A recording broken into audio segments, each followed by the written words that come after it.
MTP4 indicator handbook, really vital. That will help us get the alignment right. And then on the VNR and the VLRs, as we discussed, we're with you. Any support that we can help to get those reports over the line, and then really looking forward to being in New York with CS as that presentation goes ahead this summer. Okay. Having said all of that then, and do please forgive me those of you that I'm not going to call on. So Madalena, can we get a microphone? Might be easiest if we do it exactly. Yeah, Madalena, to you. So Deputy Representative of UNDP. Thank you very much, Stephen, Excellency, DP, and all CS and PSs, all protocols observed.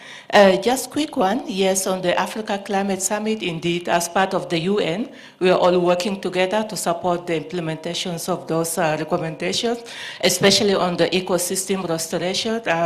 CS, you have seen that UNDP and a number of the UN partners have been mobilizing to finalize that strategy, but also to roll out initiatives such as the green construction, bringing in the whole of the UN and the whole of the government in support of that, and several other initiatives under your leadership and both PS's environment and forestry. With the COPs, yes, I'm sure that the UN will mobilize to provide support for the upcoming COPs according to all our respective areas of support and cooperation. In terms of devolution, indeed, we have been working together, the number of UN agencies, UNDP, UN Women, and UNICEF, exactly, to finalize the second version of the devolution program, which is really anchored on lessons learned of the previous devolution and the lessons learned from the 10 years of devolution review that was done last year, and also working closely with the county governors, with the State Department of Devolution, also COG. Really all the consultations have gone on board to ensure that this devolution is anchored in those key recommendations into bringing services closer to the people, building on the gains of the previous one in terms of really increasing participation, planning at the subnational level, monitoring, and really just focusing on the priorities of the various counties. So, yeah, thank you very much. Thank you so much, Madeleine, and thank you for sticking to the 1 minute. That's super. Lauren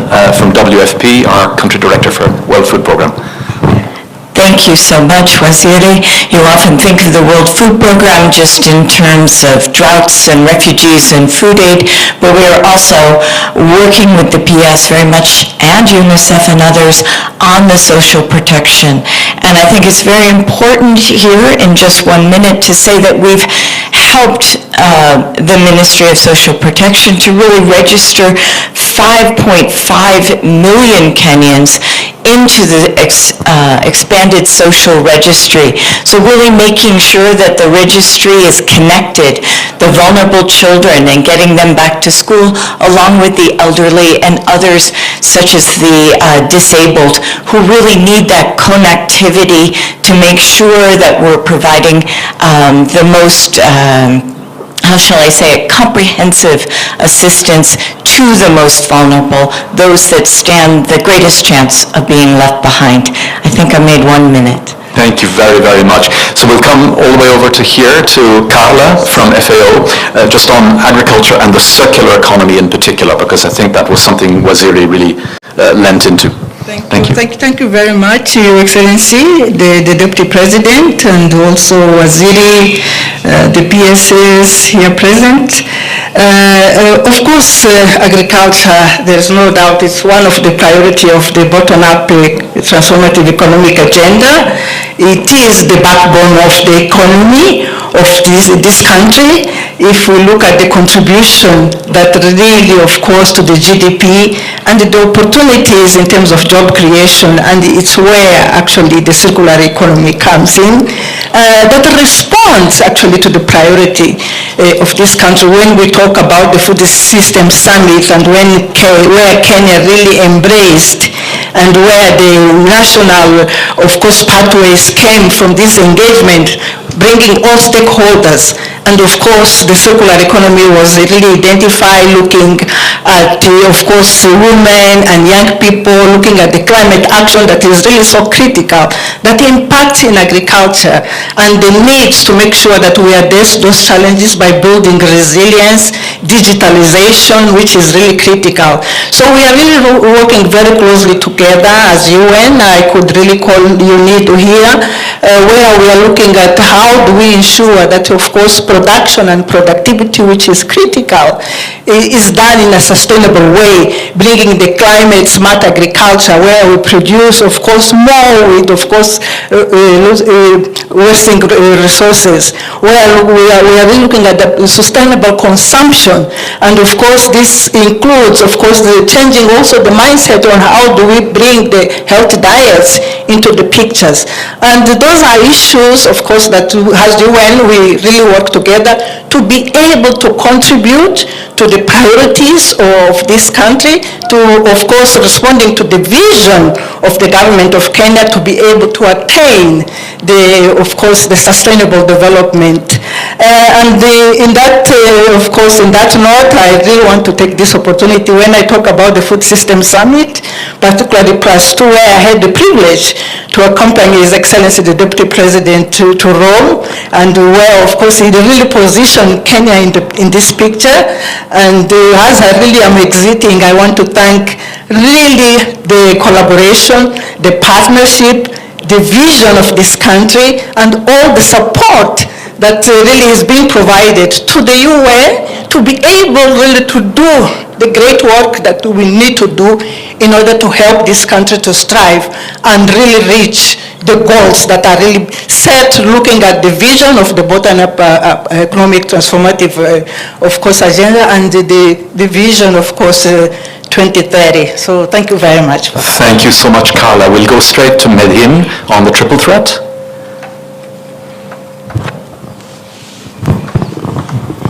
Thank you so much, Your Excellency, governors, CSs, PS, all protocols observed. Thank you so much on the question from PS Kim Tai. Triple threat, that is HIV, teenage pregnancy, sexual gender-based violence, is a challenge, multiple challenge that is affecting children and adolescents. And the UN, we are 7 agencies working together to address this multiple challenge that is affecting children and adolescents. As I said, it requires a whole society approach. It's not a single UN agency or ministry, but we really need to come together as at county level, national level, religious leaders, private sector, and that's what we are aiming to address under the leadership of the government, because these are now the future of Kenya, and we need to really invest in that. So we are very much committed, and they are also identified as one of the left behind population, what we call the LNOB group. So we are very much committed, and we look forward for the leadership to make sure that indeed Kenya addresses this by 2027. Maybe taking the opportunity, I want to appreciate PS Social Protection that he mentioned, and it would be very helpful for all of us if this becomes a government circular, so that we don't really spend the resources in workshops, in whatever, but we direct the resources. Thank you so much. Thank you, Medhin. And yes, indeed, for everyone. And Arif, last word to you, please, on partnership and bankability.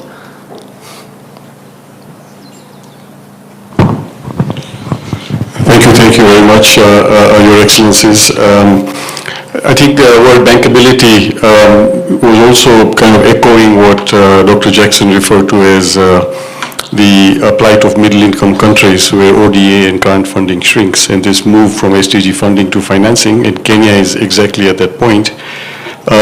So some of the elements that we've been kind of exploring through this SDG partnership platform we created jointly with government, launched at the General Assembly in 2017, includes ecosystem strengthening. How do you get private sector networks that have the capital today looking for deal flow to connect with government, the Nairobi International Financial Center, the PPP unit? How do we create a stronger trust, understanding, and deal flow, unlocking that 90 billion of private capital in the market? One of the ways we've looked at this is looking at market identification. We did a study with McKinsey and found a $6 billion opportunity in primary healthcare in Kenya for private sector. So there are bankable opportunities, and about $200 million of projects have been implemented on the ground by private sector. But the other area that we've also looked at is how do you create a joint deal flow pipeline with government and private sector. So there are some opportunities we're working on, bringing in delegations of potential financiers from Switzerland, from other countries. In the past, we brought 200 investors, and in June and November, we have 2 conferences coming up on that. The third one is around innovative finance. You know, we talk about blended finance, but how does it actually work on the ground? And we have this exciting development impact bond, 500,000 girls ultimately reaching 300 facilities in 10 counties for adolescent sexual reproductive health, with an investor window and an outcome funding window paid only on performance. And finally, to say that talking about better, talking about leaving no one behind, we need to really look at the opportunities of unabsorbed guarantee and de-risking instruments that are available for us, but somehow not fully utilized, so that we can take private capital to areas where populations need those impacts the most. So delighted to work with all the government departments here, and thank you so much. Arif, thank you so much, and thanks everybody. My apologies again to those of you that I didn't call, but as I hand back to you now, Excellency Deputy President, with gratitude and respect, I just want to take note of a coincidence that isn't a coincidence, that the themes that came out strongly in the exchange with your government just now, devolution, social protection, circularity in the economy, school feeding, the triple threat, all of those are the focus of new at-scale joint programs under our cooperation framework. So that for me, it's not a coincidence, it's another demonstration of how we're aligning with your priorities and those of BETA and the MTP4. And we thank you for that opportunity. Asanteni sana.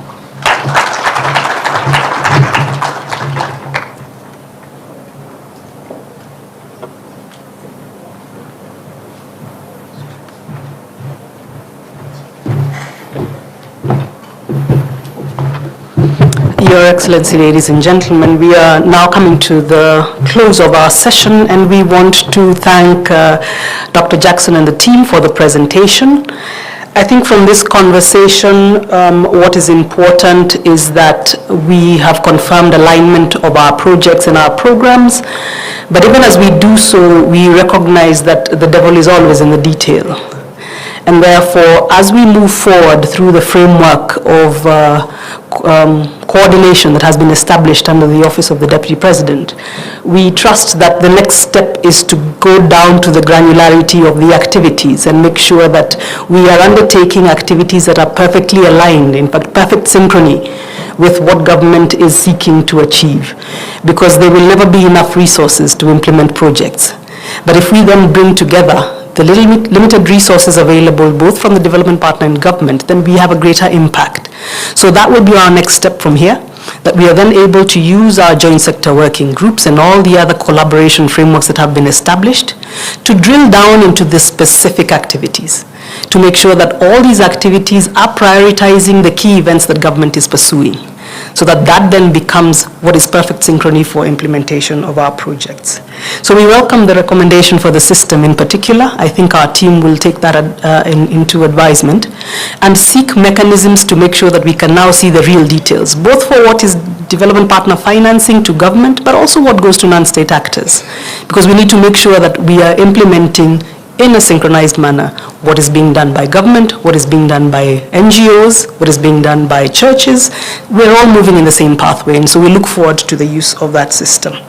I think, as you have already summarized, the engagement has to move more from the boardroom to the ground, and I think we welcome that recommendation. I think we also welcome the recommendation to have the indicator handbook as the mechanism for then tracking our progress. And this is what we will then move forward with in our joint sector working groups going forward, and that we will redesign where necessary and make tweaks to whatever programs we are implementing so that we align perfectly to make sure that the next 5 years, and I think PS has indicated it's the last 5 years, we do move a few steps forward to implementation of our SDG.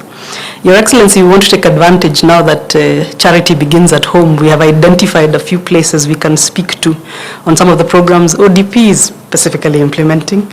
We have the boy-child program under the Office of the Spouse. There are quite some fine alignments we have seen with programs being run to reintegrate young children back to school. We have an alcohol problem we know we are dealing with. Rehabilitation of this youth is a particular concern for us. We have the widows projects that are being focused on how to ensure that we are protecting these vulnerable groups, but more importantly, aligning them to other integrated programs within the office, restoration of the Nairobi River, for example. So we look forward to direct engagements with each of these entities that are here as part of our strategy, so that we make sure that Jane is also running with our own internals as we move towards coordinating all the rest. And lastly, I think one of the points we had reiterated before, we would want to do that again, is that the development financing framework must also begin aligning with the value chain logic. And I think that's what we've been trying to emphasize as we move forward, so that when we are financing any projects or initiatives, we can see the connection with the next series of programs and activities. So I want to thank all of us for coming, and now invite His Excellency the Deputy President to make his closing remarks. Please be standing and let us give him a hand clap. A clap, please.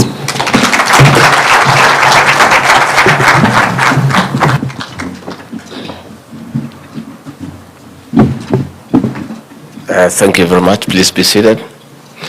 Let me take this opportunity to thank all of us in this room, more so our friends from the UN family, for the very insightful engagement, and for the government team for their very appropriate responses. Let me re-emphasize that continuous engagement with our partners is the modus operandi of the RUTO administration. We believe, and I think rightly so, that a good idea must give room to a better idea. A better idea ultimately should give in and give room to the best idea. None of us has the monopoly of knowledge, and continuous engagement enriches our thinking. We as an administration want to continue engaging continuously with our partners, because that way we become better people. It is true there has been concern that we are having too many meetings. We are talking too much, which is also good to talk, but it's the time now to apply resources to the real interventions out there in the field. I agree with Dr. Jackson that there are many places you can meet outside Naivasha and Mombasa, including here. The only problem is that when you go to Naivasha and Mombasa, you pay the bills. When you come here, you leave the bills to me. So I'm willing, at a fee that is negotiated, to hold meetings here, so that you also don't leave me struggling with bills. Let me say that the President anchored this coordination role to this office to give impetus to efficiency and seamless coordination of development partners programs. At this level, the presidency, we have the right gravitas to make sure that things are moving. It becomes much easier to coordinate government and coordinate government reactions and responses and interventions. Our unit for coordination at Ajin is now fully functional. We have a full floor on 6th floor in Harare House Annex with all the facilities, state-of-the-art conference rooms, all manner of communication facilities. So when you have something that you think you need government intervention to move a little bit faster, call on 6th floor in Harare House Annex. You'll be well attended. There are people there to listen to you, to make all the necessary calls, to set up quick meetings across government. At the highest level of government, this last week, I met with the Prime Cabinet Secretary, the Attorney General, the CS National Treasury, again, just to make sure that things are moving in the right speed. So the UN family, this is your home, and we don't take for granted the programs that you have for our beautiful country. And again, I remain forever indebted to all of you for the support that you gave us when we had the worst drought in 40 years. I don't know what we would have done without your support and interventions. Again, we are very excited by the ongoing plans to enhance the UN presence in this country by enlarging the facilities at Gigiri so that UN can be very strong in the global south here in Nairobi. Nairobi remains a good destination. We have a very secure environment. For the last 2 years, our security has been upgraded to the highest level possible anywhere in the world. We have no incidents of terrorism, we have no incidents of mugging, carjacking, bank robberies. Nairobi is as safe as New York, as Geneva. So we are really looking forward to fast-tracking that program to enhance and upgrade the UN facilities in Gigiri so that this can be the diplomatic center of the UN in the global south. And we are always looking forward. And for those of you who serve here, when your time comes to retire, there's no need to go back to where you came from. You can retire here. It's a good place. Our people are very hospitable. Our people are warm. They are lovely people. They are good people. I don't know why you want to go and live elsewhere. You can just live here. So I want to say, finally, I want to thank the UN family and our officers in government. Let us continue with this engagement. You can never go wrong by engaging. Let us continue engaging. Let us continue doing an audit on what we are doing and improving every day and getting better every day. And I'm sure with that kind of engagement,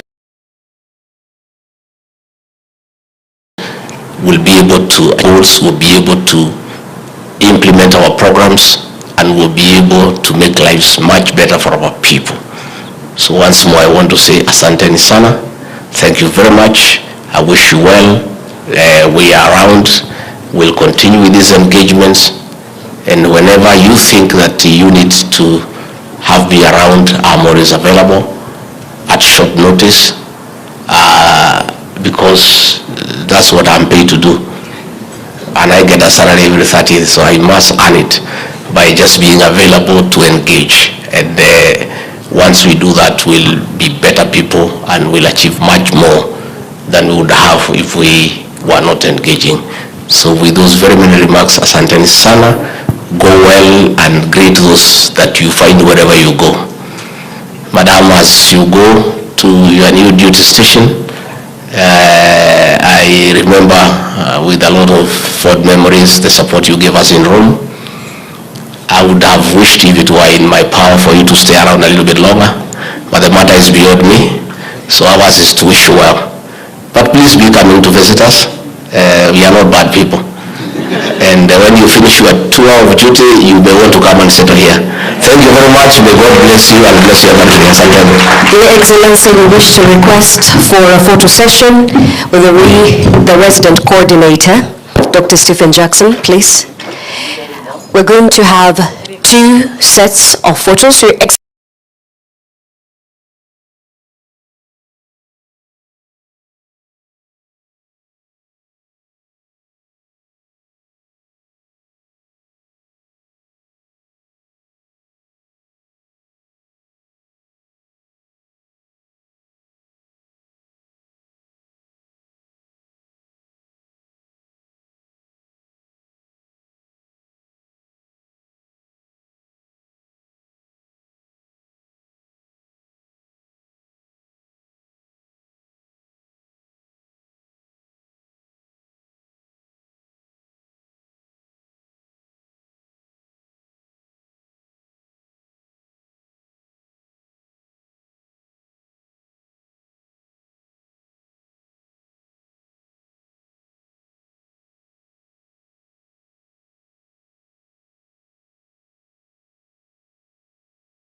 The Chief of Staff in the Office of the Deputy President to give us the opening remarks and lead us through the rest of the program. Welcome, Madam.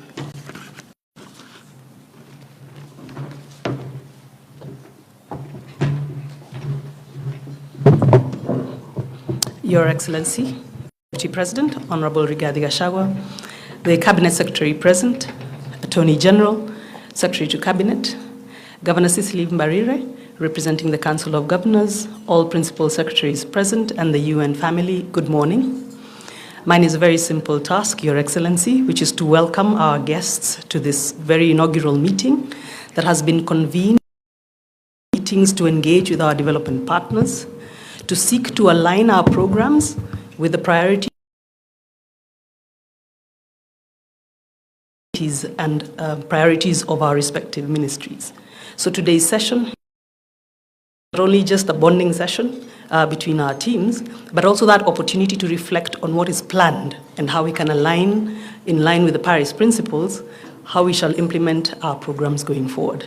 Your Excellency, mine is a simple task, which is to your remarks. Can I request us to all be upstanding as His Excellency gives us his welcome. Let's give him a round of applause, please.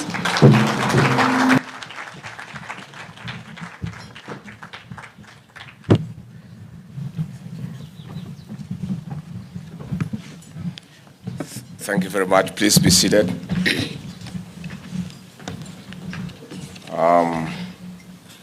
First and foremost, let me take this opportunity to say all of you are welcome and good morning. Today's President's, which our young people now have changed its name to the Truthful Mansion. And I trust you have had a very early in the morning and getting here even before we got most welcome.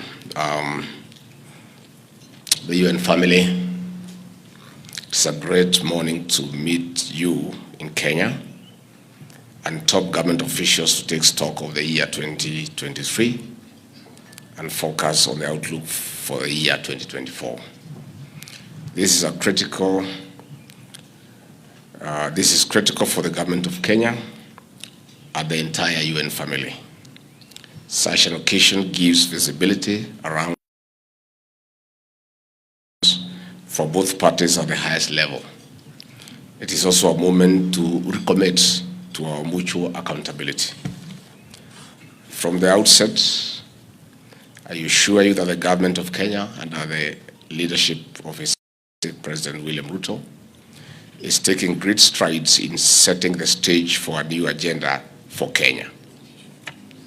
A Kenya where persistent inequalities and poverty are addressed by lifting those at the bottom of the espoused in our philosophy of the bottom-up economic transformation agenda better. I'm pleased to know that the UN cooperation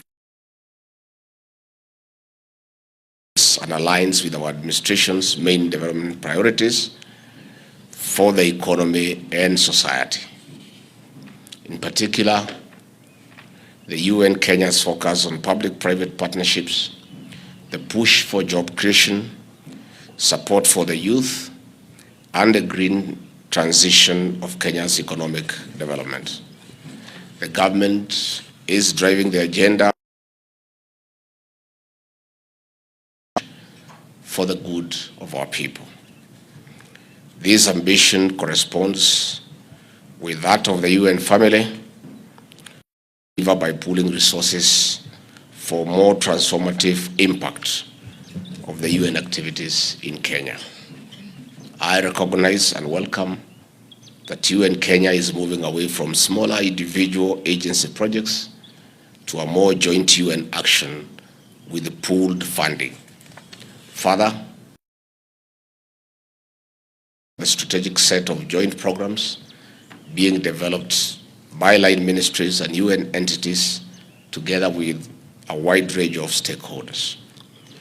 These UN-supported joint programs cover priorities that go hand in hand, in glove with the bottom-up economic transformation agenda and the recently launched MT4.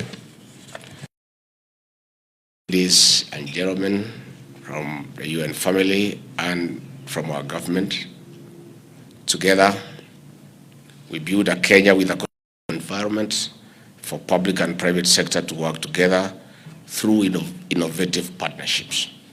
A Kenya where economic development is not a short-sighted and linear, but on sound management of natural resources in an increasingly circular economy within the planetary boundaries. A climate-positive economic growth and development trajectory to ensure continued economic growth that is sustainable for generations to come.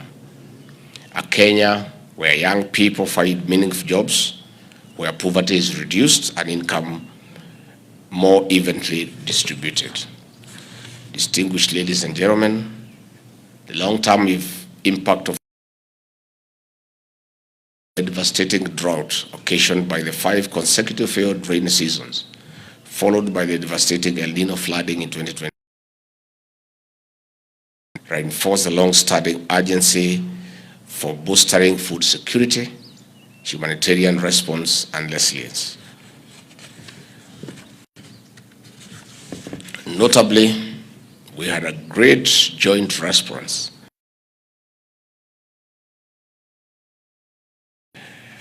The UN played a key role supporting with a blend of food and cash-based transfers and community vouchers. I must say, Resident Coordinator and your team, I had just come into office during this very difficult time, and you held my hand and showed me around.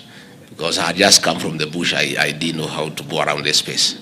And you are there for me as a person, because it was a very difficult time for the country, and the UN family was not just present, but very pronounced in the response, and were able to save lives. Additionally, Kenya is at the forefront of the global climate emergency, contending with the dramatic and damaging impacts of the people in the arid and semi-arid lands. As government, we appreciate the strategic support UN offered to Kenya in successfully hosting the African Climate Summit here in Nairobi. Looking ahead, we are glad that this year we have a nexus on strategic areas of collaboration and partnership based on priorities and mandate of the UN agencies and also the Kenya Kwanza plan in 2024 and beyond. It is indeed gratifying that we speak the same language about lifting those at the bottom who represent the absolute majority of the Kenyan people. The better emphasizes the leave no one behind clarion call, which is right at the core of the UN cooperation framework for Kenya, in line with the Sustainable Development Goals of Agenda 2030. Lifting those farthest behind is where UN has excelled, particularly women and girls, children and youth, and people in urban informal settlements are nationwide groups at risk of being left behind. And I will be urging the UN family also to now consider the boy child as well, who is in trouble. Distinguished ladies and gentlemen, as the UN Kenya presents its results for the year 2023 and its outlook for 2024, I want to assure you of the continued support of my office and that of my boss, President William Ruto. The International Development Partnerships Coordination Unit is now up and running. It will continue to work with the UN and all development partners to enhance the nation of all our efforts so that we demonstrate impact on the Kenyan people. I give you the government's commitment to partnering with the UN Kenya in the spirit of leaving no one behind and towards a dignified life for every Kenyan. I look forward to a very, very fruitful engagement this morning. Asanteni sana na karibuni.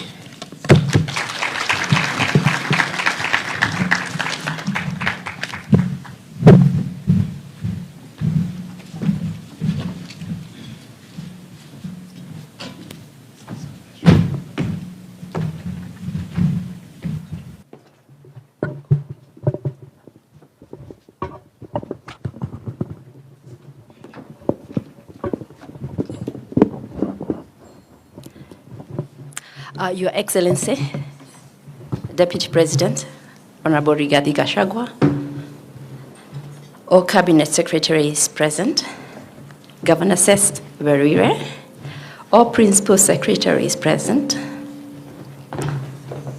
Secretary to the Cabinet, the AG,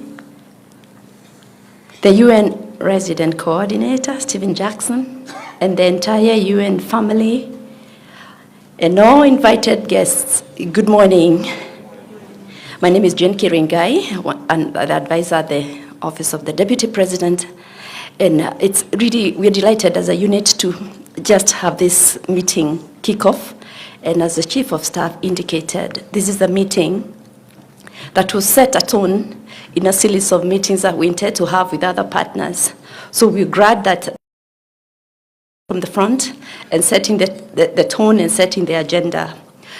And now it is really my humble duty today, an honor, to invite the resident coordinator,